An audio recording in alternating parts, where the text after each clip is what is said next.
Hey, want to skip those ads and get early access and bonus episodes of all Banana for Scale shows? Hop on over to truestory.fm/join and discover all the cool perks that come with being a member of the Banana for Scale family. Coming up, we put another butt plug on a bagel.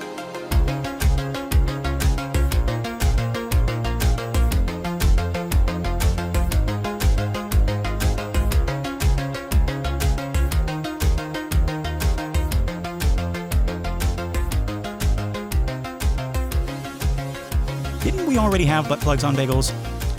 Way back when, but that was like a year ago. Yeah. And folks, you can't tell me they didn't change the recipe. I know, it's not just nostalgia, okay? Yeah.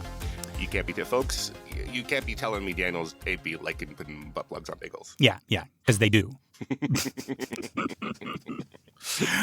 Greetings, First Jumpers. I'm not Lester Ryan Clark. And I'm not Keenan Diaz. We're another version of them from another universe, and this is another episode of Every Minute of Everything Everywhere All at Once, a show where we attempt to explain, evaluate, enlighten, and elucidate the Academy Award-winning film Everything Everywhere All at Once.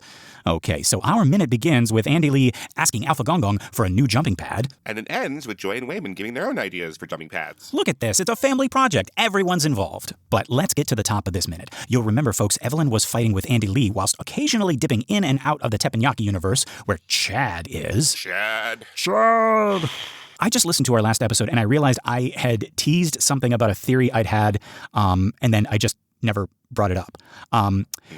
But here it is. Keenan, in the same way that Debbie Dog Mom was gonna be also the jogger and we eventually split them into two characters, do you think the way that this fight is playing parallel to her rivalry with Chad in the other place, and because of the cloud atlasiness of this whole thing, that Chad and Officer Andy were also supposed to be the same? That is really interesting.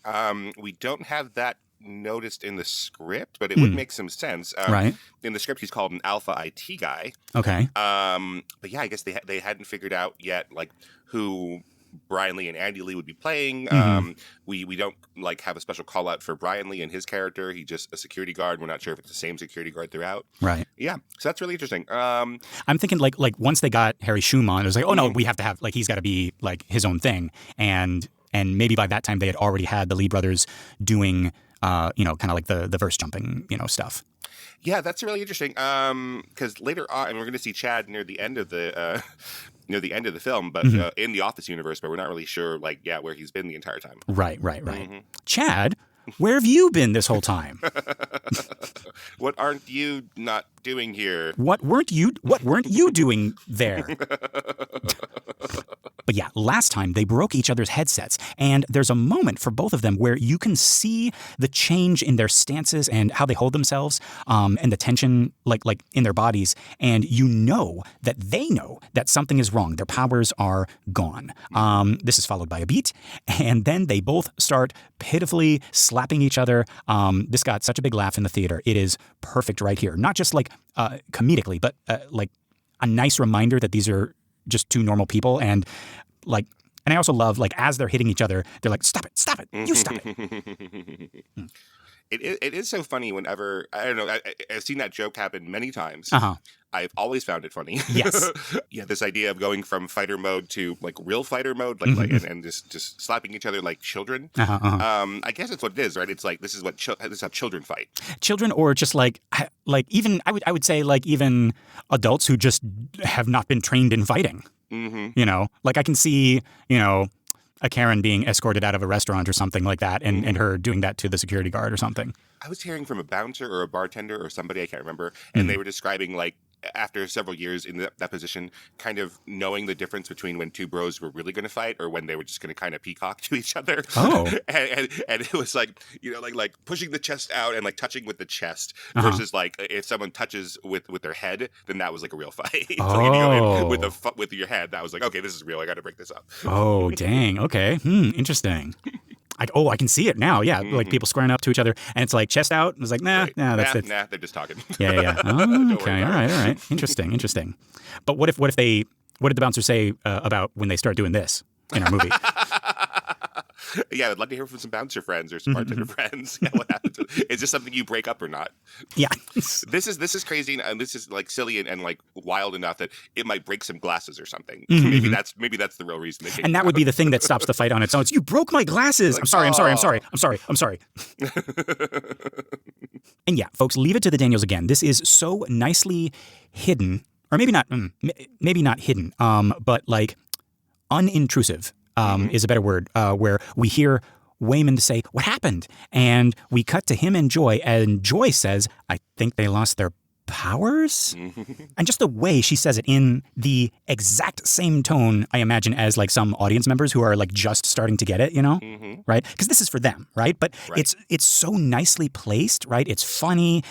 So even if you already do get it, right? There's the visual gag, and it gives us that rush of dopamine when the supporting characters finally believe the main character, right? That's this whole minute, right? Is them not only getting on the same page, but then like later helping, and I really love that.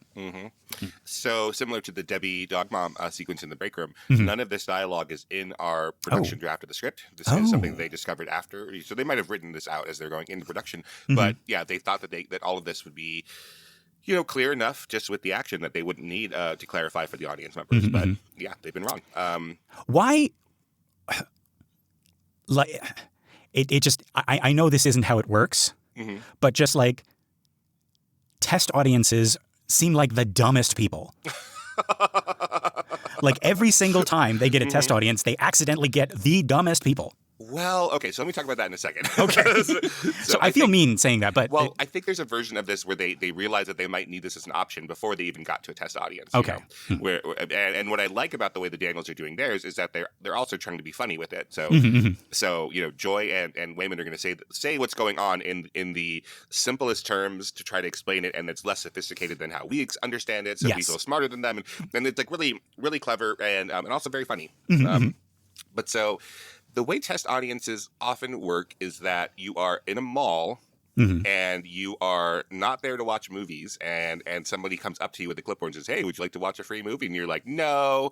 And then whoever has the most free time to just drop in and out of their day and spend 3 hours watching a movie that they weren't planning to ends up and then in like talk about it. Yes.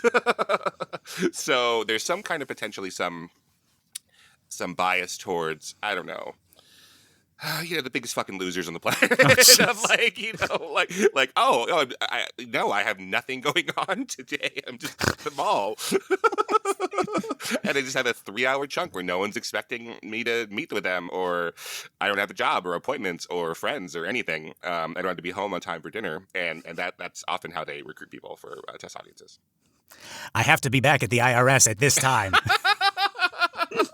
Yeah, sorry, I can't test it. So that's some test audience, not all test audiences. If you've ever been one, that's cool. I feel bad for anybody listening to this, but as you were talking, I was like, oh man, maybe I should edit that out. Like just this whole thing about the dumbest people, and then you come in with biggest losers on the planet. That's not all of them. So sometimes you do go and you're going to you've been pre-invited, or like you've been at the mall and they say, hey, come back next week when there's a movie. And sometimes the people who are handing out the flyers kind of wink to you, and they're like, there might be some of the filmmakers there, So sometimes they like prejudge you there. And they will weed you out if you work in the film industry or the entertainment industry or are a writer or something like that. So they're looking for often the least creative. Least creative people they could find who have nothing going on in their lives. I guess it really does need to be for, just us regular folks, who know nothing about if I'm going to be watching a movie about, what's a thing I know nothing about? Tactfulness. No. The Napoleonic Wars or something like that. Then it's going to have to be, it's going to have to be made for people expecting that they know nothing about that time period. Right? And that is why Napoleon talks like this, and he looks like Gru with wearing a Napoleon thing. That's right.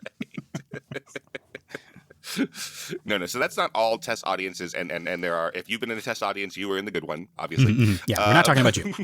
No, but I have been to a couple where like it is like pre-planned, and you're going into it and that kind of thing. And that just feels different than the ones where there's bothering people in the mall, including in Las Vegas. They do some TV ones here at the malls in Las Vegas, like because the idea is they're trying to find national audiences. So they're not trying to find Vegas locals. They're trying to find tourists who are at the mall, like at the forum shops or the, so they're visiting Vegas, and it's like, oh, we get to see a movie. Yeah, exactly. Yeah, that's mostly TV stuff. So yeah, I don't know. So I don't know. Again, I don't know if they made these choices here because they had a test audience or not. I imagine that they have done this, during production rather than during post-production. Just kind of like, as they watch like the flow of the movie, they're like, oh yeah, we kind of need like a little thing here, just in case. Just in case. Yeah. And then they end up like doing it funnily. Like the way they have it is very comedic. So it's like, oh, I like that now. Let's keep it in. Yeah, exactly. Right. And yeah, folks, I'm saying all this. Not even considering the fact that, hey, Lester, maybe if this weren't in the movie, you would have trouble. Right. You ever think of that, Lester? Right. Like, and I was just like, well, how come people don't get it? I've only watched this thing like 4,600 times. But yeah, so now they're slapping each other, and Joy is deducing that it's because they lost their powers. And then we cut back to Evelyn and Andy. They're out of breath. He says, "Sir, I'm going to need another jumping pad," right? He's speaking to his headpiece, right? And I love Evelyn here too, right? She starts tapping on her own headset. Why is she doing that? Peter and Audrey are gone. Right. Or maybe just to make sure it still works, or? That's a really good question. Because you need the headset to both communicate with the guys in the van and to jump, right? For now, at this point in her journey, yes, she's going to be able to do it without it later on. Yeah. Right. I think that's a very good question. I think that, again, this is just for clarity's sake because none of this is scripted either. Ah, okay. So we don't have the "Sir, I'm going to need another jumping pad." None of that dialogue is in our production script either. So they're just, again, like trying to make this really super clear. Making it like another like visual aid. It was like, oh yeah, we'll have Michelle Yeoh do it too. And then it's like, oh yeah, they're both having trouble. Like, yeah. Well, no, I mean the dialogue isn't here about jumping pads. Oh, okay. Yeah. So he doesn't really need, I guess, in the original version of this, he doesn't really need permission to do something weird and find a jumping pad. He can figure it out himself, I guess, based on what his little doodad does, I guess. So I don't know, but she is in that position where she doesn't have anybody on the other line either. Yeah. Right. Yeah. But yeah, someone answers Andy. I'm assuming it's Gong Gong. It sounds a little bit like him, but then it's got the kind of like the like filter over his voice. But guys, I listened to this again and again, and I cannot tell what he is saying. Similarly, I spent way too long trying to figure it out. There's no information there, I think. And it doesn't say anything in the script or anything? Nope. Because this conversation didn't happen in the script. Right. Okay. I mean, I guess for the sake of that, like that's just a testament to like that part really doesn't matter, right? Because like it's probably something like stand by, we're looking at options, or like look around you, what do you see, or something like that, right? Like we don't even really need it. He's going to do whatever he says anyways, right? Yeah.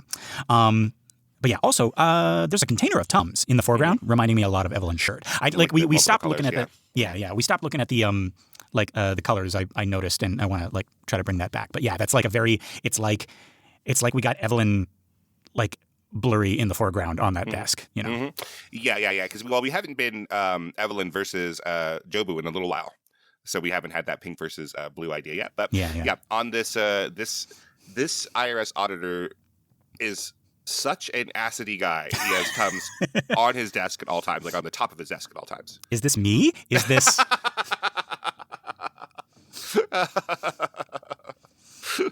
Yeah, I completely depleted our office's supply of Tums, folks.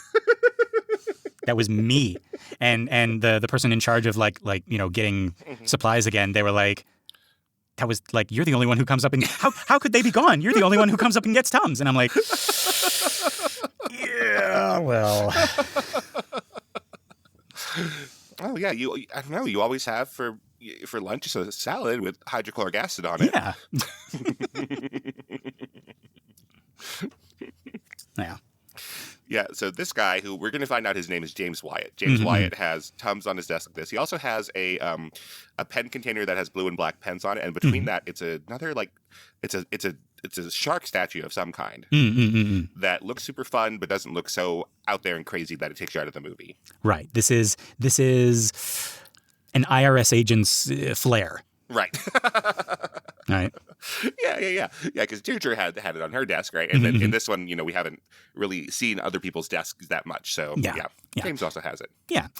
Okay. It's not in my notes, but I'm looking at this like freeze frame right now. Can we talk about the background? Because I didn't write any of that. I didn't write anything about that down. But this whole like half finished with the plastic hanging and all the ladders and the construction lights and everything like that. Yeah. They're renovating whatever's on the other side of this wall. Yeah. Yeah. Do you think this was like a convenient little? It's like, oh hey, like let's just leave all this stuff up. Like from like the building of the set. Oh, I don't know. I think that I don't think so. I think they'd still have to make quite a lot of adjustments for it. Anyways, you still have to work with them. I thought you were going to say it's really convenient because we can, be filming on the same floor as Deirdre's floor, but then make it look like an entirely different floor. Yeah. No. I mean, like that's like part of it, but and this certainly makes it look very, very different. Is the renovation and everything like that? But it's like, I don't know, like it's not different in a way of like, oh, the cubicles are a different color and there's different like posters and the carpet is a different color or something like that. It's like the same kind of like uniform office, but it's like half finished. And I'm wondering if, I mean, like it would be cool to learn that it's like, yeah, we started like building a whole new, set for this, for this 9th floor. But then we were like, hey, let's just leave the ladders up. Yeah. Yeah, I hear you. I think that this design takes as much time as the other design. So it wouldn't really be saving them any time to do it. Like the art team would still need to go and place all of these and figure out the colors for them and all of that. Yeah. It looks haphazard, but like, the letters, it's like that letter has to be right there and that light has to be not shining in the camera. And Right. Yeah. All right. Well, that's one theory shot down. Okay. But yeah, Andy Lee apparently understands whatever Gong Gong says in the headpiece because he turns to look at something. Evelyn notices and follows his gaze, and then the camera pans dramatically to Chekhov's Auditor of the Month award. Just a brief explanation. I think we've talked about this before, but right, this is a joke about like a rule called Chekhov's gun, where Anton Chekhov says that if you introduce a gun in the first act, then by the third it must go in your butt. Right. No, but in case we really need to explain it, it's the idea that like you don't have any extraneous ideas in Act 1. Like if you have something in the beginning, it should pay off in Act 2 or 3. Usually Act 3. Yeah. If there's a doomsday device, if there's a box that hasn't been opened, if there's a freelance bioexorcist that you can summon by saying his name 3 times introduced, you have to do that thing in the movie by the end. Yeah. Or cut that out. Yeah. Or don't introduce it in the first place. Right. If it's established in the beginning that a character who, even though he's a terrible father, can do like lots of different voices and stuff, then he needs to not have custody of his kids by the end of the movie. He needs to. Well, they're like heir to him, but he needs to suffocate. I just saw a thing on Mrs. Doubtfire where the like it's a podcast. Do we not have time for this? No. Do we not have time for Mrs. Doubtfire? I just saw a thing that the original script had Daniel and Miranda not getting together. They brought on other writers to rewrite the ending to have a quote-unquote happier ending where they do get back together, and then they eventually went back to the original ending where they don't get back together. Oh, thank God. Right. Nobody brought up that he should be in jail. Yeah. And banned from seeing his children. But yeah, that's interesting. Like they were like, no, they should get back together and make it rom-com-y or whatever. And then somebody had the nerve to say like, no, it shouldn't, it shouldn't be that like he. Because he hasn't grown. He hasn't changed. Yeah, I guess not.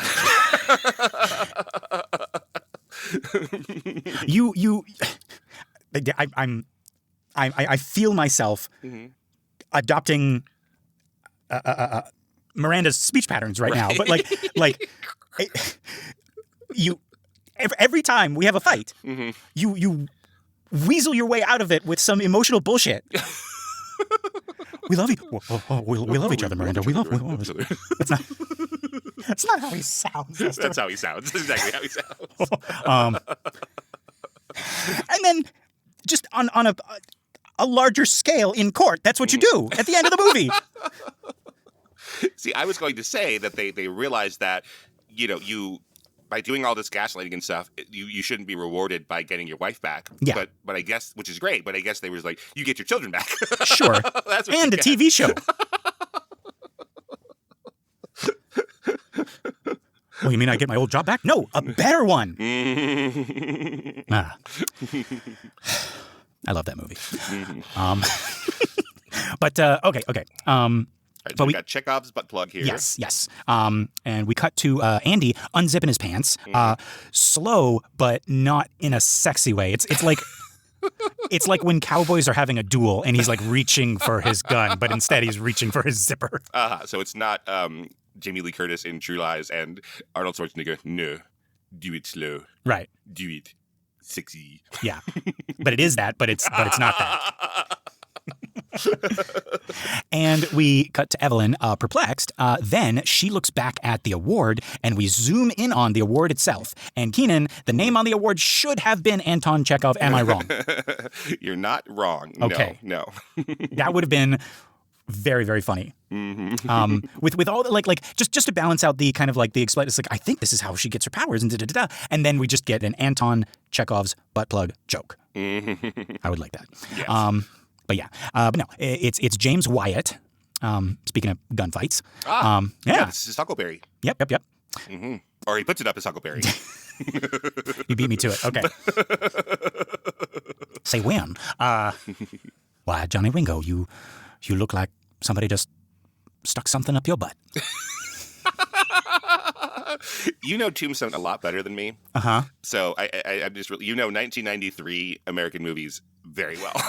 So that is Mrs. Doubtfire and Tombstone. And I guess, we talk a lot about Jurassic Park, but Yeah. how can you not about Yeah. Best and Groundhog Day. So we'll keep an eye out for other movies when Keep a brown eye out. when we were 9, yeah. It appears my hypocrisy has no bounds. That's not even, I didn't even change that one. Maybe poker's just not your game, Ike. I know. Let's stick things up our butts.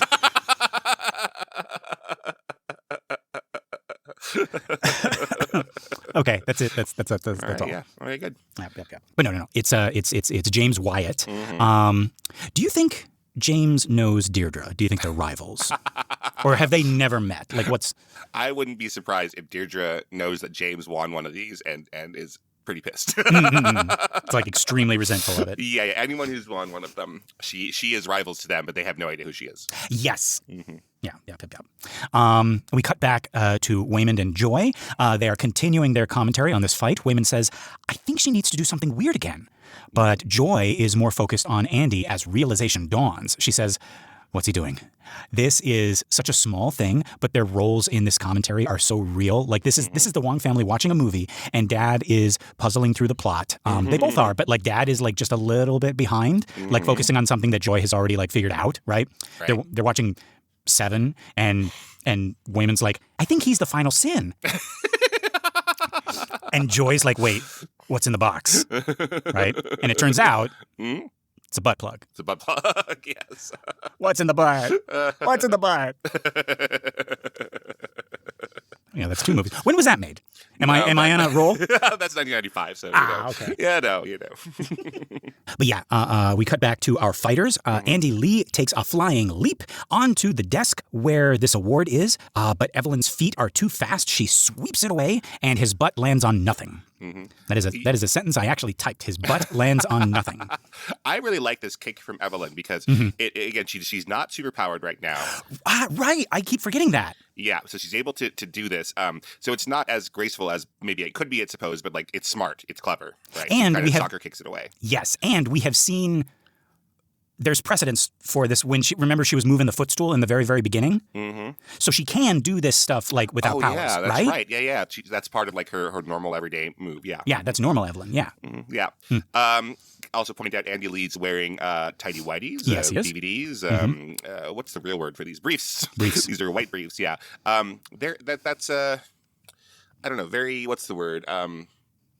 Egoless of Andy Lee, I think. Tighty-whities are always a joke now. Like I don't know. I guess men are just more aware of like them being uncool and unsexy. I mean, I think this is for the movie.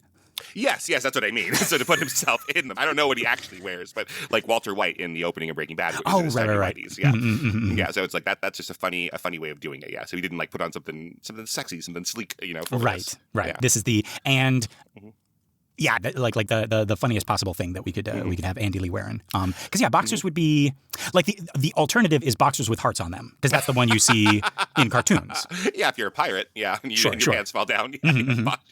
Yeah, exactly. And when that happens, there's like a xylophone accompaniment. It's like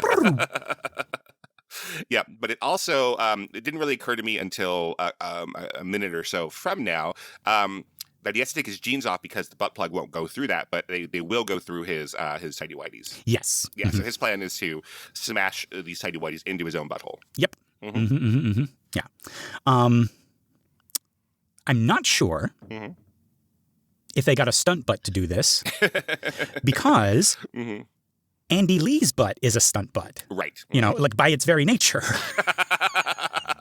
Yeah.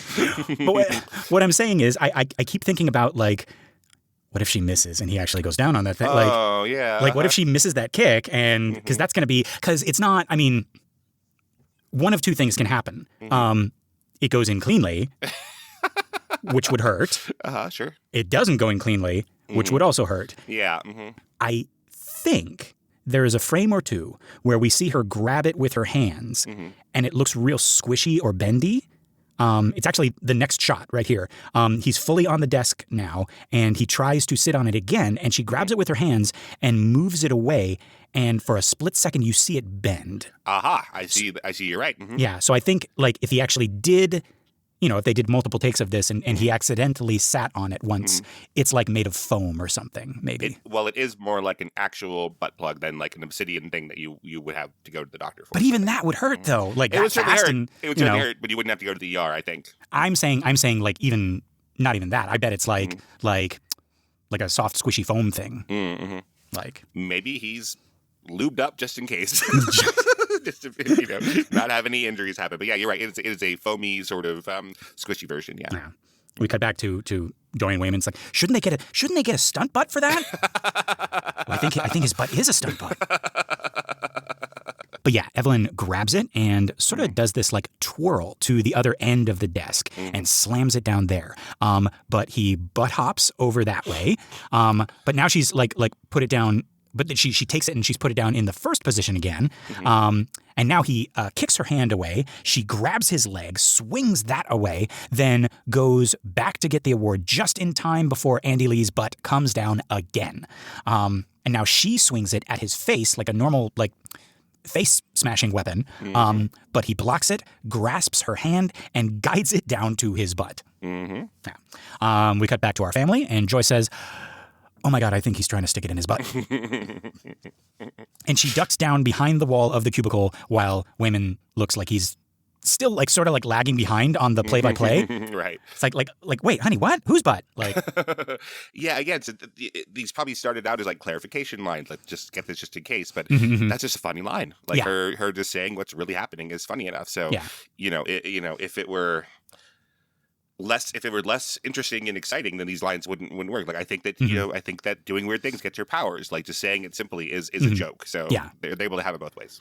And her like being disgusted by this now rather than it's like I think he's trying to put it up his butt. Right. Like her like is like okay now it's the same thing with Evelyn. It's like okay now I believe it, but like gross. Right. But yeah, Evelyn has the award. She holds it out at arm's length. As Andy leaps again, he kicks it out of her hand a beat, and now they are grappling with each other. Mostly like shoving each other's faces. Do you see this? Right, yeah. So it's not that far removed from the slap fighting. Right. Right. This is like slap grappling. Yeah. slapling. But yeah, Joy and Waymond sort of like come out from their like crouching spots at this development, and Waymond says, "Evelyn, do jumping jacks." I love this. And so now he's finally on board, and he's like, do this thing. But Joy says to him, "That's not weird at all." Right? Cut back to our fighters. They roll off the desk and onto the floor as Waymond tries again. He says, "Slap him." But now Joy is getting in on it too. She says, "No, Mom, just blow on his nose." And this is my favorite part of this minute, is Evelyn's response. She actually stops fighting and shouts, "What?" It is the funniest, most incredulous what I have ever heard in the history of whats. It is so perfectly Michelle Yeoh being flabbergasted by something, but also like so perfectly Evelyn, who like can't believe her daughter just said that. Like that, like I don't know why it tickles me so much, but yeah. And yeah, folks, our minute ends with Andy still reaching for that award and Joy explaining it'll make him involuntarily scream and do weird noises. Yeah, I'm not sure what she thinks that is. She's kind of missing the point, I suppose. Like she has to do the weird stuff, right? Yeah. But I mean, I guess it's weird, and it also makes him do a weird thing. But also, does that work? I don't think so. Because I've never tried that. Oh, just to blow in people. Well, you're a nice person. You went to school for tact. Yes. And I graduated, and I got my little diploma on the wall there. Mm-hmm. You could say I tacked it up. I'm just gonna lengthen that for 10 minutes. Getting progressively louder. Yeah. I like when they're on the floor here and they're grappling. We see a bunch of their props from their previous fight that they discarded. So papers they've thrown on the floor. We see Andy's pipes that are there, and we see this broken keyboard. Yeah. So oftentimes in a fight like this, one with a whole lot of like battle damage and destruction of sets, like we just assume those things just go away. So here they have the opportunity of like, no, they haven't like spawned out or something. Here they are. It's all on the floor. Yeah. Because you would, like when you're making it's like no, like the floor has to be clean, right? So that the focal point is the fighters, but no, right? Yeah. Yeah, someone has put them away in the props closet, but no, we need them here. All right, what do we think of this minute? It's very funny. I mean, this is one of the biggest laugh sequence in the whole movie when you see it with an audience. So yeah, I like how we're able to see how it's actually working. And this revelation that we've had about how we feel like we understand it without our characters saying it, but now we're seeing how that might actually help. That's been really instructive to me. Yeah, looking back on it, I feel bad for giving our imaginary test audience so much trouble because like I have the benefit of this movie being perfect, and for all I know, I understand this movie because of these scenes. Yep. So and it's been really instructive for me. As we've been looking at these past couple of fights, again, like how the filmmakers are trying to make things clear or not. Like you want to believe that, okay, I'm paying attention. I'm smart enough to know that what's going on. And but them having this dialogue in there is, it's really instructive. Like, because you're always, filmmakers are always trying to wonder about that, about whether I'm being clear or not, or too what's the word, on the nose. And like throughout the entire editing process, you're doing that until the movie's cut. Like you're always like, is this too much? Is this not enough? Do we need to go back? Do we need to see this again? And like one of my professors used to quote François Truffaut, the French New Wave filmmaker, who would say like clarity is the most important thing. But like, does that mean like you're being too clear? Right. Right. Does it mean that you're not trusting your audience, and does it mean that no, you're not, you haven't helped your audience enough for them to learn things themselves? Right. Okay. All right. So we got Chekhov, and we got what's his name? Truffaut. Yes. Yeah. So just a couple of guys at the mall, and someone's like, "Excuse me, sir, do you want to see a movie?" And Truffaut is like, "No, I do not want to see a movie. Movies are my own to make." Yeah. And Chekhov's like, "I remember you have asked me this before, and now I have to go see the movie."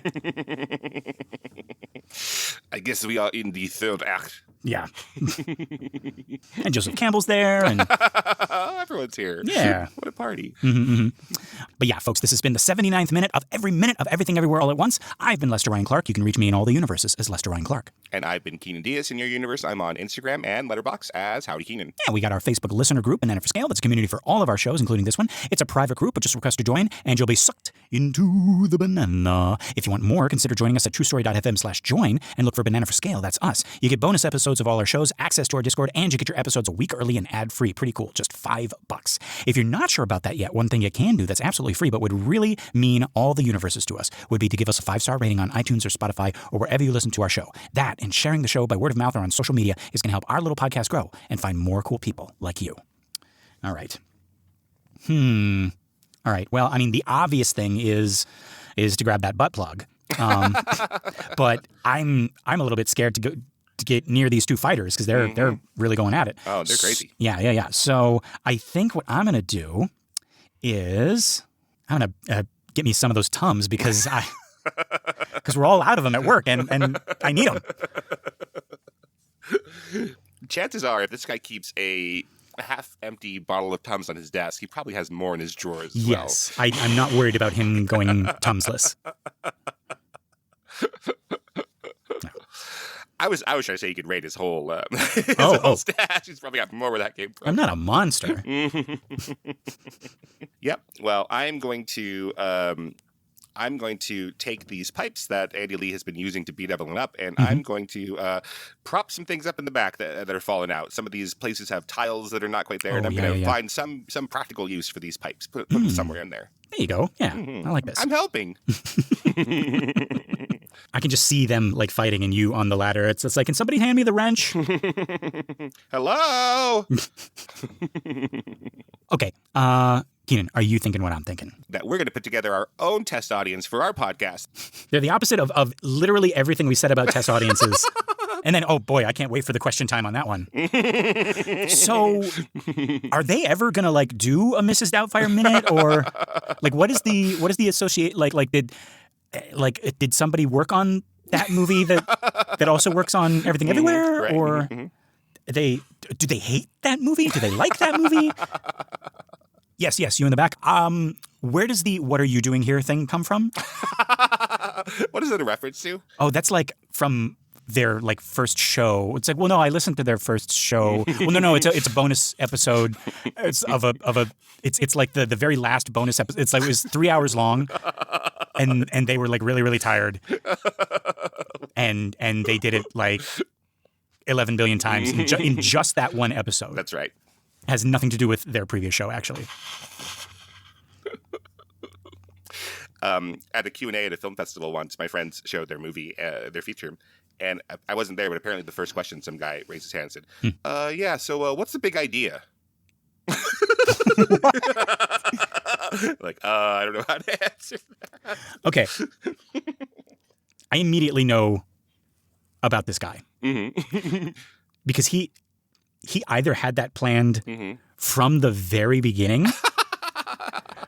like before the movie even started, like while he was in the car. This was going to be his question. Okay. It's like, oh, I hope they take questions. Or he didn't. Okay. But with that, folks, until next week, 1, 2.